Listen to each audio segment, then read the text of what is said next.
Hello everyone and welcome back to More Wallflower.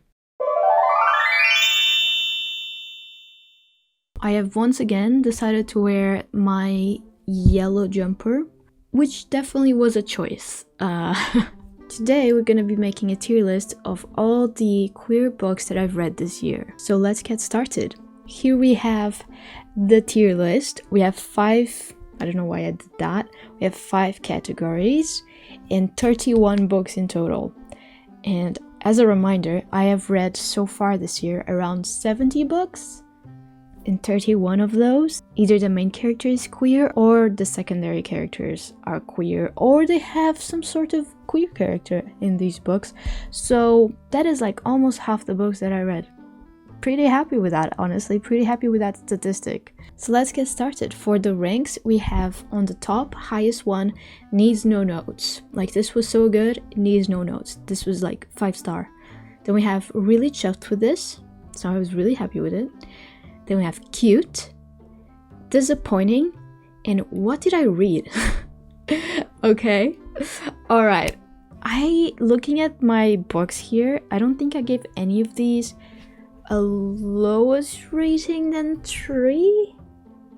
I think all of these, like the lowest was probably a 3, which is pretty good. Alright, let's get started. I hope I didn't forget anything, and I will say I am recording this in November. It is towards the end of November, and I know I'm still gonna read books with queer characters, but I'm not gonna include those yet because, well, I haven't read them yet, have I? And I'm not gonna record this in December because I'm gonna take holidays on December, so we are doing this now. I'll add them next year or something. Right, let's start. So we have, first and foremost, Cleopatra and Frankenstein by Coco Mellors. This had one character that was gay, and we had one of his POVs. Honestly, he was not my favorite character, but I did really enjoy this book. I'm pretty sure I give this 4 point something. Wait, I didn't read Cleopatra and Frankenstein this year. What is he doing here? Why did I think I read this year? I read this last year. Okay, guys, let's ignore this. This was my error, okay? My error. I fact-checked all of the other ones. But in case you were wondering, I would put this on Really Chuffed with This. I'm not gonna put it there. Or I should. I'm gonna put it anyways. It's fine. It's fine. I read this last year. I forgot about it. Anyways, moving on, we have Detransition Baby by Tori Peters. This has trans characters, and this was really interesting to me. I didn't give this like the highest rating ever, but the discussions of motherhood with transsexual characters was really, really interesting, and it really made me think about a lot of things. So because of that, I will put it on Really Chuffed with This, because I think it served the purpose it was trying to serve, you know? Just Kids by Patti Smith. This was about the relationship of Patti Smith and Robert Mapplethorpe, and I really, really enjoy Robert Mapplethorpe's art. The story was a bit slow at times, but it was also very interesting when it came to like exploring New York in the 80s or 60s, I don't remember anymore. But I must say it is not super memorable, and I haven't thought about this that much, so I'm gonna put it in Cute for now. Radio Silence, on the other hand, goes on, needs no notes. Absolutely love that book. Alice Oseman just once again keeps proving just how good they are at writing YA books. So, same goes for The Heart's Invisible Furies by John Boyne. I really, really enjoyed this. This will be a book that I will think about for the rest of my life, probably. So, again, needs no notes. Then we have The Lady's Guide to Petticoats and Piracy by Mackenzie Lee. This is the second book in a trilogy, and it's about an ace main character. And I really, really like this. I thought I was going to give it 5 stars when I first started reading it, but then ended up being a 4 or 4.5, I don't remember. So because of that, it will go on Really Chuffed with This. There was just something missing on it. Then we have Tomorrow, Tomorrow, Tomorrow by Gabrielle Zevin. This was quite a book. It was really good up until that chapter where we're inside the video game. I know there's people who really like that stylistic choice. For me personally, it was boring as hell. But I did really like the queer characters in this book. I thought they were great. And I gave this quite a high rating as well. So I'm gonna put this in really chuffed with this. Same thing for Annie and Ishi's Guide to Fake Dating. I adored this book. This was so fun. And there's no other place for it to be, really. Epi Place by Emily Henry. It took me a while to remember there were queer characters in this story, but yeah, one of the couples are two women. But I completely forgot about that, and honestly, I gave this quite a high rating, but I think as the time goes on, my rating is starting to go lower and lower, and so far it's just gonna stay in cute. It was cute, it was okay. Same thing for Latsue. Latsue was cute, if not a little bit disappointing, but I'm gonna go with my gut and put it in cute. Seven Husbands of Evelyn Hugo by Taylor Jenkins Reid. I really appreciated this. I didn't like it as much as Daisy Jones in the Six, but I really liked it, so I'm gonna put it on really chuffed with this. In Memoriam, I didn't like it as much as I thought I was going to like it actually, and as the time goes on, I think less and less about this book, so it's gonna have to go on cute. One of Us is Lying served the purpose that it needed to serve. I read this to get out of a reading slump, and it helped for the time I was reading it, so I'm gonna put it in cute. But overall, it's an okay story. It doesn't really make you want to pick up the next book or anything like that, so that's just where it's gonna have to be. The Girl in the Sea. Oh wait, no, The Girl from the Sea. This book was so disappointing to me. I was really excited to read this. I had heard great things, and it just did not live up to the hype. Heartstopper Volume 5. I think this, as I've said before, is not my favorite Heartstopper volume. It was fine, it was okay, it was cute. That's where it's gonna go. It was cute. Mooncakes. I honestly don't know where to put this. I'm like between these two, cute or disappointing. I liked this much more than The Girl from the Sea, but it still didn't like blow me away, so I think I will put it on cute. There's a lot of cutes here. I'm starting to see a pattern. Then we have She Gets the Girl by Rachel Lippincott and Alison Derrick. I really enjoyed this. This is just such a cute little romance.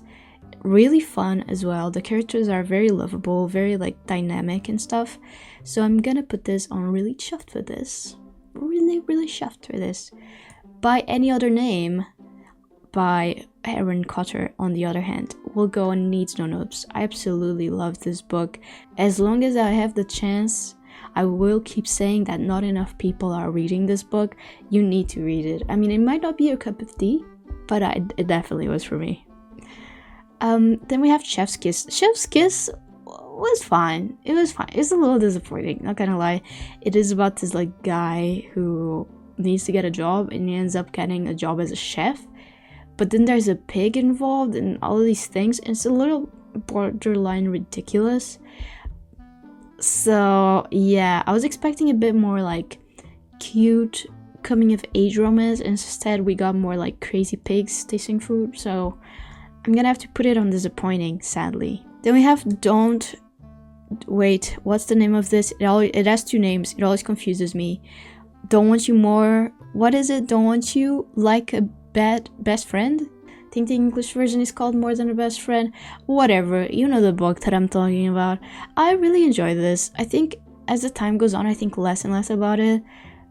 So I think if I was rating this when I first read it, it would go on really chuffed with this, but for now, it will go on cute. Same thing with Lucky List. I think it wasn't as good as other works by these authors, so it will go on cute as well. But it was a cozy little story. Then we have, I'm gonna do both of them. We have the short stories by Bruno Leão. So we have Entre Luzes e Sombras, and we have Take Zero, Recomeçar. These, they were fine. I'm waiting to read the main story, like the main book, to really have an opinion. But for now, I think they were just fine. I'm gonna put them on cute for now. for now, that's where they go. Once I read the actual book, then we can talk about these a bit more in depth. For now, that's where they're gonna go. I was born for this, on the other hand. I absolutely love this. This was incredible, and it needs no notes. Alice Oseman, once again, what more can I say? Then we have Boulder. The only reason why I have the category, what did I read? Boulder was going so well. It has some stunning imagery and some stunning quotes. Some quotes that are really relatable as well. But then there's this one scene that just completely shifted my opinion on this book, and because of that, it will have to go on what did I read. What did I read? Honestly, I have no idea. Then we have The Feeling of Falling in Love by Mason Deaver. Mason Deaver, prove me wrong, they are just like Alice Oseman when it comes to writing YA queer novels. They have the exact same vibe, they are so cozy, they are so familiar. I highly recommend this author if you like Alice Oseman and don't know what to read next, but you want something with the same vibe. Read Mason Deaver. That's the way to go, I'm telling you. And this goes on Needs No Notes. Absolutely loved it. Then we have The Pairing by Casey McQuiston. This book was so disappointing to me. I really enjoyed One Last Stop, and then this one was just, it was fine. It was mid. Very mid book. So it's gonna have to go on disappointing, I'm afraid. Then we have Wind Among Crows by Veronica Roth. I actually really enjoyed this. This is a fantasy book. I didn't read it for Furies. I was initially reading it for another video that I was recording that I ended up scrapping because it just didn't make sense with the timeline that I was gonna end up posting it. So yeah, you ended up not really seeing my opinions too much on this book, but the imagery on this is so phenomenal. Not phenomenal, still do not say that word, but you know what I mean. It gave me massive Hilda vibes, and I just really like this. And surprisingly, there is a queer little romance on there. It's like the beginning of a queer romance. It doesn't actually end up going anywhere really, because the story is so short and it just, it just ends before it can really become anything. But it was there, and it was a thing, and I really enjoyed this. Honestly, I will have to put this on really chuffed with this. I would totally read a sequel for this, not gonna lie. Then we have An Absolutely Remarkable Thing by Hank Green. The main character was, I think, bi. It took me a while to remember as well that this had a